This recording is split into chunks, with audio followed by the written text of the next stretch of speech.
ये बहुत ही बड़ी गुड न्यूज़ है कि जर्मनी को हाउस बिल्डिंग के लिए बॉयज़ एंड गर्ल्स की ज़रूरत है।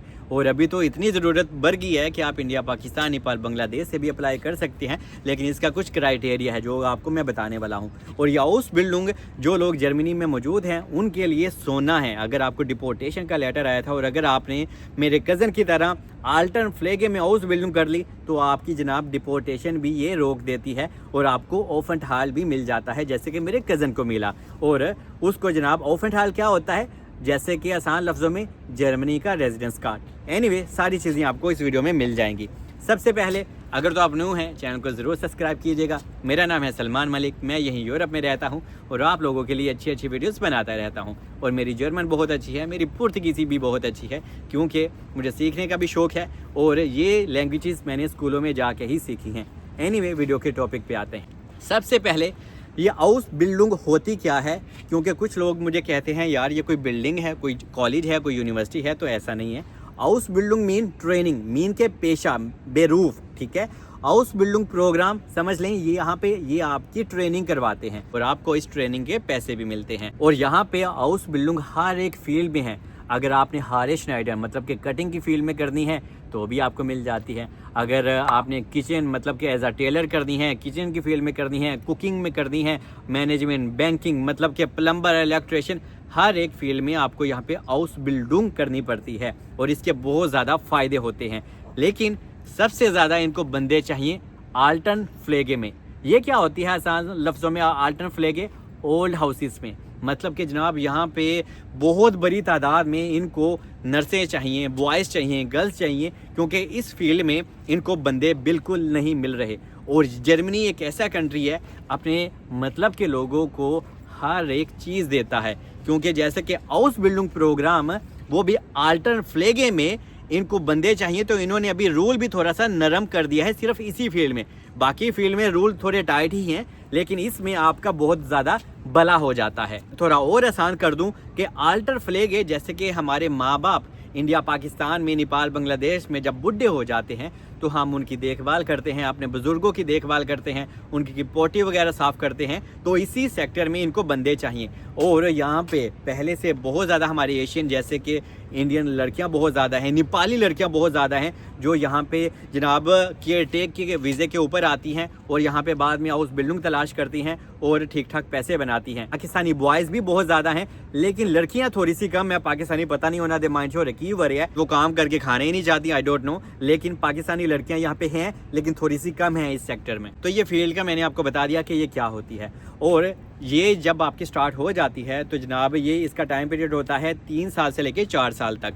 और आपको जनाब 2 हफ्ते स्कूल भेजा जाता है और 2 हफ्ते आपको जनाब ट्रेनिंग दी जाती है। मतलब कि आपको फ्लेगे शूले में भेजा जाता है कि हाँ भाई, स्कूल में फिर आपको सिखाते हैं, बताते हैं कि हाँ भाई ऐसे ऐसे मरीज़ को देखभाल करना होता है। फिर आपको जनाब ट्रेनिंग के लिए भेज दिया जाता है, प्रॉपर आप उस मरीज़ को समझाते हैं, संभालते हैं, साफ़ वगैरह करते हैं। तो आपको जनाब यही 3 साल आपको करना होता है।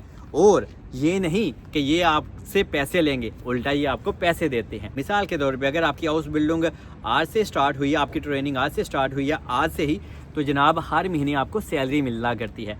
और आपको पर महीने कितनी सैलरी मिलती है? हर सिटी का, हर स्टेट का थोड़ा सा अप एंड डाउन है। लेकिन आपको अगर मैं स्टुटगार्ट की बात करूं तो 980 यूरो मिलते हैं। अगर मैं फ्रैंकफर्ट की बात करूं तो 1050 यूरो मिलते हैं। किसी जगह पे ये 1100 रेट भी है। मतलब कि हर एक सिटी का थोड़ा सा अप एंड डाउन है। तो पूरे साल हर महीने आपको समझ लें 1000 यूरो आपका बन जाता है। लेकिन जब आपका 1 साल कंप्लीट हो जाता है तो दूसरे साल आपके 200 यूरो बढ़ा दिए जाते हैं। तो दूसरे साल में आपको 1200, 1250 यूरो मिलता है। जब आपका दूसरा साल भी ख़त्म हो जाता है तो आपको जनाब 1500 या 1450 यूरो हर महीने मिलता है। तो ये देखें कितना अच्छा है कि यार आपको सीखने के पैसे मिल रहे हैं। मुझे तो नहीं लगता कि यार पाकिस्तान, इंडिया में सीखने के किसी भी जगह पे पैसे मिले हों, क्योंकि जनाब उत्थे ते रस्ता दसन दे भी पैसे पे करने होंदे ने। तो ये लोग ही ऐसे हैं और इनको इस सेक्टर में बंदे भी चाहिए। लेकिन जर्मनी का स्टैंडर्ड भी अलग है और सिस्टम भी अलग है कि यार देखें सीखने के हम लोगों को पैसे मिलते हैं। और इसमें अगर आप इंडिया, पाकिस्तान से अप्लाई करते हो, इसके ऊपर मैं बाद में आता हूँ, लेकिन अगर आप अप्लाई करना चाहते हो इंडिया, पाकिस्तान से, तो आपकी जो एज है 30 साल से कम होनी चाहिए। और जो लोग यहाँ पे मौजूद हैं और उनके पास सर्टिफिकेट है लैंग्वेज के A1, A2, B1, B2, तो अगर आपकी 36 साल भी एज है तो भी आप कर सकते हैं। जैसे कि एक हमारे अरशद भाई हैं और उन्होंने भी किया है स्टार्ट, तकरीबन उनको स्टार्ट किए हुए कोई 1.5 साल तो हो ही गया है, लेकिन अभी उनका 1.5 साल अभी बाकी है। लेकिन उन्होंने बहुत ज़्यादा कोशिश की है, तब कहीं जाके उनको ये हाउस बिल्डिंग अल्टर फ्लेगे में मिली है, क्योंकि वो करना नहीं चाहते थे लेकिन उनकी मजबूरी हो गई, उनके पास और कोई ऑप्शन नहीं था, वीज़ा ख़त्म हो गया और बहुत सारी प्रॉब्लम थी उनकी। तो जनाब जब इन्होंने स्टार्ट की तो अभी उनके पास सब कुछ ऑलमोस्ट आ चुका है और उनका स्टेटस भी बदल चुका है। और जब आपके 3 साल कंप्लीट हो जाते हैं तो आपकी असल लाइफ और आपका फ्यूचर स्टार्ट होता है। और आपको जनाब जब पहली जॉब मिलती है इसी फील्ड में as a nurse, as a care take, तो जनाब आपकी जो सैलरी लगती है स्टार्टिंग में 4,200 यूरो मिलती है। कुछ सिटी में आपको 4,400 यूरो भी मिलती है, मतलब कि थोड़ा हर एक सिटी का अप एंड डाउन होता है, लेकिन 4,000 या 4,200 यूरो हर हार में आपको मिलता है। लेकिन इसमें आपको अपना टैक्स भी पे करना होता है। आपकी कंपनी तो पे करती ही है लेकिन आप भी पे करते हो, और जर्मनी में टैक्स बहुत ज़्यादा होता है, समझ लें तकरीबन 1,200 यूरो तक, 1,000-1,200 यूरो आपने टैक्स पे करना होता है। और बाद में आपको कितना बच जाता है, ऑलमोस्ट 2,800 या 300 यूरो, 3,000 यूरो आपको फिर भी बच जाता है। और फिर भी ये बहुत अच्छी अमाउंट है, क्योंकि 3,000 यूरो पाकिस्तानी हर महीने कितना बनता है, तकरीबन ऑलमोस्ट कोई 11 लाख यूरो बनता है। तो अगर आपको इतनी सैलरी मिलती है तो बहुत ही अच्छा है यार। और जब आपकी ये ट्रेनिंग चल रही होती है ना पहले 3 सालों में, तो जनाब हफ्ते में 2 दिन आपको छुट्टी मिलती है, 8 घंटे आपका काम होता है और 2 हफ्ते स्कूल और 2 हफ्ते आपकी ट्रेनिंग होती है। तो ये तो मैंने आपको हाउस बिल्डिंग के अभी फ़ायदे बता दिए और आपका फ्यूचर बता दिया कि कैसा हो सकता है। अभी आपको बताता हूँ इसकी रिक्वायरमेंट। क्यों? क्योंकि जनाब यहाँ पे आपको जर्मन डॉइच बोलनी होती है, तो अगर आपको ये नहीं आती तो फिर आपको हाउस बिल्डिंग नहीं मिल सकती। तो इस वजह से आपको जर्मन लैंग्वेज बहुत ज़्यादा मैटर करती है। और अगर आप इंडिया पाकिस्तान से अप्लाई करते हैं तो आपके पास आइंस होना चाहिए। आइंस मतलब A1 होना चाहिए, A2 होना चाहिए, B1 और B2 होना चाहिए। अगर आपके पास B2 नहीं है तो अगर आप इंडिया, पाकिस्तान, नेपाल, बांग्लादेश में हो तो प्लीज़ आप काइंडली वहाँ से करके फिर अपनी हाउस बिल्डिंग के लिए अप्लाई कर सकते हैं। और आपने अभी अप्लाई कैसे करना है ये मैं चेकलिस्ट बोलता हूँ, आप नोट कर सकते हैं। सबसे पहले आपके पास पासपोर्ट होना चाहिए, आपकी CV होनी चाहिए, और CV को यहाँ पे बोलते हैं लेबेंसलॉफ। आपको गूगल करेंगे ना, आपको बहुत ज़्यादा प्लेटफॉर्म मिल जाते हैं, आप वहाँ से कॉपी कर सकते हैं। आपको पता चल जाएगा कि हाँ भाई इस तरह की आपको लेबेंसलॉफ मतलब कि अपनी CV बनानी है। और इसके साथ साथ आपको अपनी बिवरबुंग क्या होती है, एक आपका कवर लेटर समझ लें आसान लफ्ज़ों में।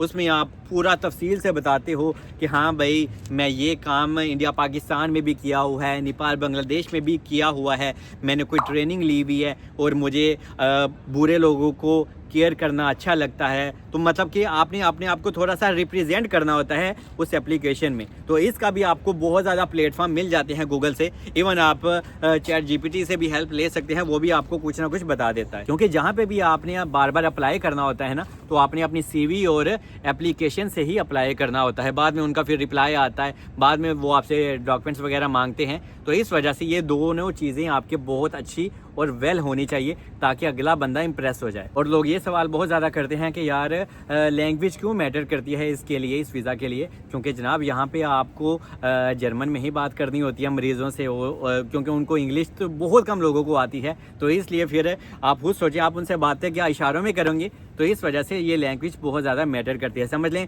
आपके पास सर्टिफिकेट नहीं है तो नो वीज़ा, इसलिए लैंग्वेज सर्टिफिकेट होना बहुत ज़रूरी है आपके पास। और डिस्क्रिप्शन में मैं कुछ ऐसी साइट भी बता दूंगा जहाँ पे आप अप्लाई कर सकते हैं फ्री ऑफ कास्ट। तो आपको लेकिन बार बार और हर जगह पे हर सिटी में अप्लाई करना होता है, तब कहीं जाके आपको ये मिल सकती है और बहुत ज़्यादा चांसेस हैं कि आपको मिल जाए। ठीक है, तो जब आप अप्लाई करते हैं और अगर आपको कोई पॉजिटिव रिस्पॉन्स आ जाता है तो फिर आपको जनाब आपका पासपोर्ट चाहिए, आपको आपका पुलिस क्लियरेंस सर्टिफिकेट चाहिए जहाँ से भी आप रहे हो, इंडिया, पाकिस्तान, नेपाल, बांग्लादेश से, कि हाँ भाई आपका कैरेक्टर वगैरह साफ़ है। आपके ऑफिस लिए लैंग्वेज सर्टिफिकेट चाहिए। और अगर आपका हेल्थ केयर कार्ड भी है वो भी आपके पास अगर हो तो बहुत अच्छा है। तो कुछ मामलात में आपको अपने फ़ंड्स भी दिखाने होते हैं।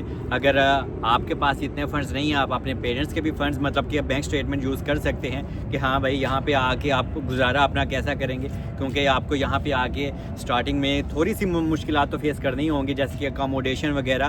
तो ये सारी चीज़ें आपको मैनेज करनी होंगी और आपका इसमें फिर थोड़ा सा स्टार्टिंग में खर्चा तो ज़रूर होता है। और ऑब्वियसली आपके एजुकेशन के डॉक्यूमेंट्स, अगर आपने FA भी किया हुआ है, 12 क्लासेस भी भरी हुई हैं तो भी आप ये वीज़े के लिए अप्लाई कर पाओगे। और अगर आपकी फील्ड इससे ज़्यादा अच्छी है, आपने BA MA या कुछ PhD वगैरह की हुई है, तो आई थिंक आपको तो फिर PhD के प्रोग्राम के लिए ही आना चाहिए, आपको फिर अल्टर फ्लैगे के लिए नहीं आना चाहिए। लेकिन फिर भी आप लोग कर सकते हैं, आप लोग चाहें तो। और अगर आपके पास कोई ब्लॉक अकाउंट है यहाँ पे जर्मनी का तो और भी ज़्यादा अच्छा होता है, इससे आपका जो वीज़ा रेशो होता है थोड़ा और ज़्यादा अच्छा हो जाता है, ठीक है। लेकिन ब्लॉक अकाउंट के लिए तो आपको स्टडी प्रोग्राम के लिए कुछ अलग ही अमाउंट चाहिए होती है, तकरीबन कोई 9,000 यूरो 10,000 यूरो। लेकिन अगर आपके पास ब्लॉक अकाउंट नहीं है और अगर आपके पास थोड़े ही फंड्स हैं, मतलब कि कोई 3-4 हज़ार यूरो आपके बैंक में पड़े हैं, तो आप इनको दिखा सकते हो। और आपको लैंग्वेज फिर बहुत ज़्यादा मैटर करती है, मैं बार बार कह रहा हूँ, A1 A2 B1 और B2, तो फिर जनाब आपको वीज़ा मिल सकता है। और बहुत ज़्यादा लोगों को मिला भी है, और मोस्टली नेपाली और इंडियन लड़कियों को भर के मिले हैं। और जब हर जगह पे आप अप्लाई करते हो और जब आपको पॉजिटिव रिप्लाई आ जाए किसी भी फर्म से या कोई भी स्कूल से या कहीं से भी, तो फिर वहाँ पे आपने अपने सारे डॉक्यूमेंट्स उनको अपलोड करने होते हैं। और फिर आपको बाद में आपकी एम्बेसी जोन सी भी आपको लगती है, जिस भी कंट्री से आप मौजूद होते हैं, वहाँ की आपको अपॉइंटमेंट भी चाहिए होती है, जो कि आपको मिल जाती है, ठीक है। उसमें कोई अभी इतना इशू नहीं है, क्योंकि ये अलग चीज़ है कि हाँ भाई आपको अपॉइंटमेंट बहुत लेट मिलेगी, तो ये ऐसा इशू आपको फेस करना नहीं पड़ता। बाकी मुझे दुआ में याद रखें, मिलते हैं नेक्स्ट वीडियो में। Stay blessed.